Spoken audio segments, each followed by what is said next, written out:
to the Oldish Live. I'm so happy that you're back here again, and a special welcome to those who have not been with us before and are finding us for the first time. My name is Karen Brown. I'm the publisher and editor of The Oldish, and we do this Facebook Live every single Wednesday at 12 noon, so you're always welcome to join us. Everything is also archived, so you can go back and watch them if you don't have the opportunity to watch them live. Last week, we brought you our 2018 gift guide for older adults, and boy, have you been lapping that up. I think a lot of people are looking for ideas and suggestions to make their holiday gift buying a little easier, especially for older adults who really don't need more stuff, but you want to do something to acknowledge the season. So giving them things that are actually useful to them seems like a good idea. So if you haven't yet read the gift guide, join the thousands who have and pop over to our website, which is theoldish.com, and it's right there on the top section of most read articles. While I was looking at the data for the articles that were most read, I was actually looking at the statistics for the gift guide, I could not help but notice the number of people who are searching for articles on grief and how to make it through the holidays. Literally thousands of you. I think there are a lot of very sad people out there, and maybe precious few resources, I'm not sure, but our site has been very well searched for these articles. Now, you can search it too. If you go to theoldish.com, in the search bar, type grief, and all kinds of things will pop up. So today's show is going to be about the holidays and grief and making it through. I want to make it clear to all of you, I am not a psychologist, I'm not a social worker, I'm not a nurse or a doctor. So the advice that I'm going to go through today is advice that I've taken from the articles that we have published on the subject, and all of the resources have been used for those articles are resources that were written by psychologists and social workers and grief counselors, people who know what they're doing. So I just want to bring you a taste of it and invite you to go to theoldish.com and search those resources for yourself. A lot of you are doing it. So I know that not everybody is looking forward to a joyous holiday season. In fact, many of you, I believe, are looking forward to the days ahead with a sense of dread. And for a lot of people, that can produce anxiety as well. So I think that having the ability to control what you can control is very important for you. Seeing everybody else happy and exchanging gifts and enjoying time with family doesn't make it any easier, but grief is certainly part of the process when someone special has passed away, whether that is a member of your family, a treasured friend, a four-legged baby. I mean, those four-legged babies get very close to us, and the grief is very profound and very real, whether it is a dog, a cat, a friend, a family member. Grief is grief. I want you to know that. So there are some common elements that the experts are telling us we should act on and plan ahead. Plan ahead for ourselves. So this is advocating for yourself by taking control, planning what you can plan. So I've made some notes here that I'm going to be referring to.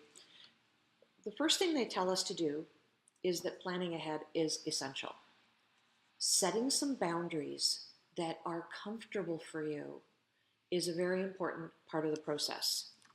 Keep your focus on things that are within your control, and understand that there will be other things that are outside of your control. So one of the things that they brought forward in one of the resources that I read was even going into a grocery store. What you hear in the sound system above is Christmas music. You go into a mall to go shopping, even if it's for yourself, something you've got to pick up, and what you're hearing is Christmas music, and you're seeing, you know, the Santa Claus and the children lined up to sit on his knee and tell him what they want for Christmas. And for those children, it's a very joyous time, but for you, that can be a trigger. So I want to point out to you something that we have mentioned here many times before, and that is that groceries for many locations can be ordered online, and you can just go pick it up. At my local store, I can order everything online. I can tell them a 2 hour window when I'm going to be there. I don't even have to go in the store. I just text them when I get there and they bring them out to my car. So for those of you who are wanting to avoid the Christmas music, the happy people, the decorations, people looking at you saying, "Are you okay?" You know, all of that, do your ordering online to the extent that you can. If you are buying gifts, order them online. In many online locations, you can order them wrapped as well. So you really don't have to do much of anything other than sit and order online in the peace and quiet and comfort of your own home. Friends and coworkers may feel that having you join their celebrations, whether it's a dinner or a holiday concert, will somehow make you feel better. For some of you, that's okay. For those who don't want to participate, again, advocating for yourself by having a ready response can be very, very helpful. So something like, please understand that I don't feel ready to jump into the celebrations this year, but I hope you have a great time. You don't want to deny other people the joy that they may feel or bring them down. But at the same time, you want to make it clear that that's your boundary. This is not something for you to participate in this year. So I think that having that sort of a statement ready and at hand can be very helpful in your advocacy for where you are in your grieving process. If you feel able to plan a few things, keep it simple. Make sure you don't overwhelm yourself. If you feel that you can do one thing, plan that one thing. If the day of an event that you hadn't planned on attending arrives and you feel like you can attend, go.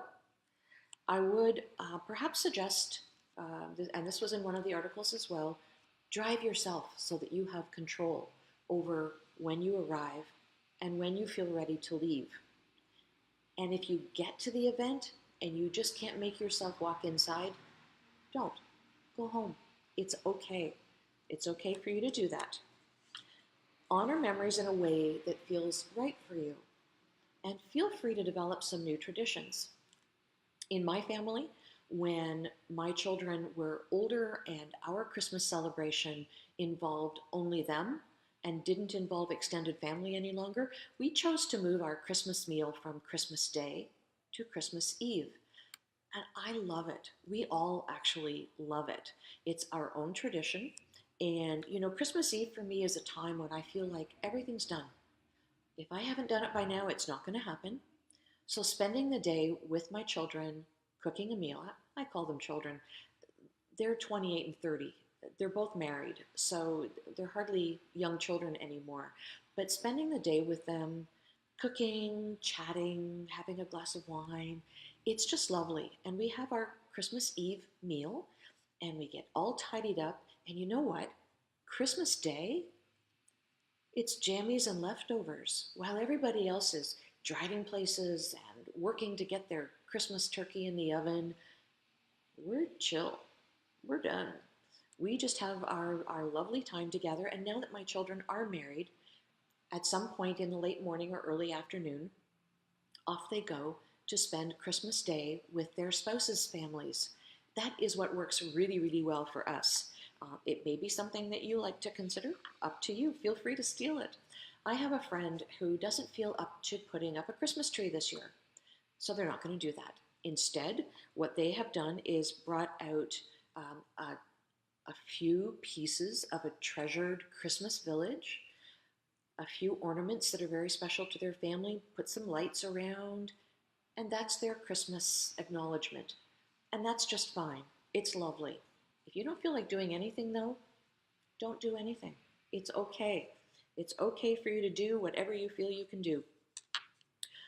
For some, participating in something that benefits others will be the thing to do. So whether that is going to serve at a community meal, I know I did that with a bunch of neighbors a few years ago because, of course, my family had left Christmas Day and we all got together and served the Christmas community meal. That was a lot of fun and some good memories.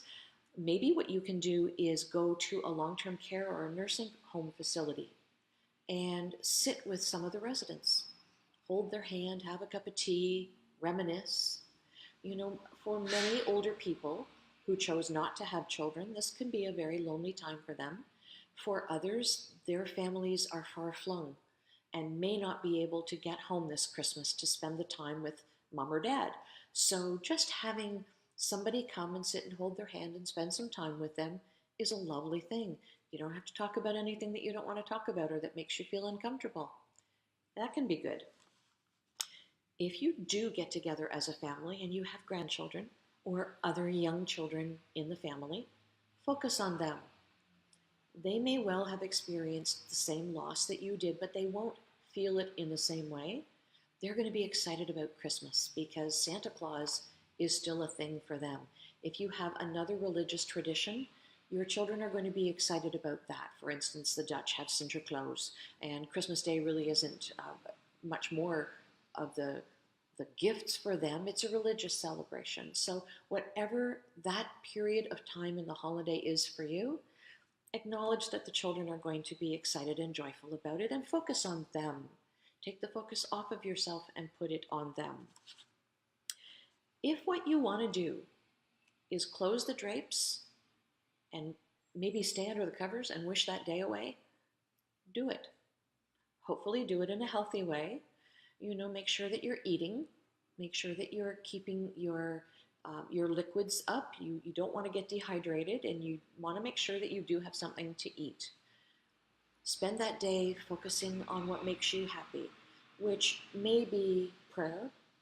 It may be watching something on Netflix, bombing through something that has nothing to do with the holidays at all. It can be what you need it to be.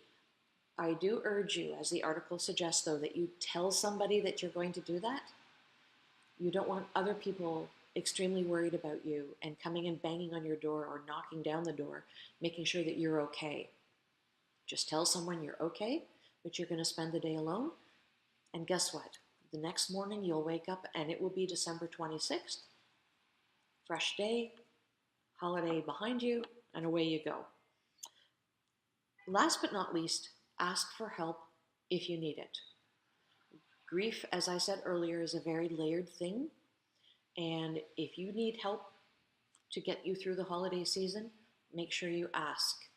In Ontario, we have something called a whiteboard. I know you have it in the UK as well. It's an online resource where you can go and anonymously talk.